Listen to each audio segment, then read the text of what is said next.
ഒമാനിൽ 13 തൊഴിലുകളിൽ work permit റദ്ദാക്കിയത് തൊഴിൽ മാർക്കറ്റ് ക്രമീകരിക്കുന്നതിനെന്ന് തൊഴിൽ മന്ത്രാലയം. താൽക്കാലിക നിരോധനം ഏർപ്പെടുത്തിയ തൊഴിലുകളിൽ പ്രവാസികളുടെ എണ്ണം വർദ്ധിച്ചതായി റിപ്പോർട്ടുണ്ട്. ഈ മേഖലയിൽ ജോലി ചെയ്യുന്നവരാണ് കൂടുതൽ നിയമലംഘനം നടത്തുന്നതെന്നും അധികൃതർ കണ്ടെത്തി.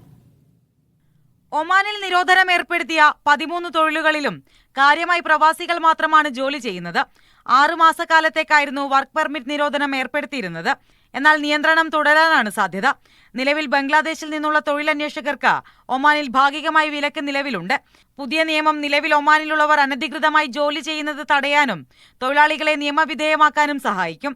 നിർമ്മാണ മേഖല, ശുചീകരണ മേഖല, കയറ്റിറക്ക് മേഖല, tailoring, electrician, waiter, painter, chef, barber തുടങ്ങിയ മേഖലയിലാണ് നിയന്ത്രണം ഏർപ്പെടുത്തിയിരിക്കുന്നത്.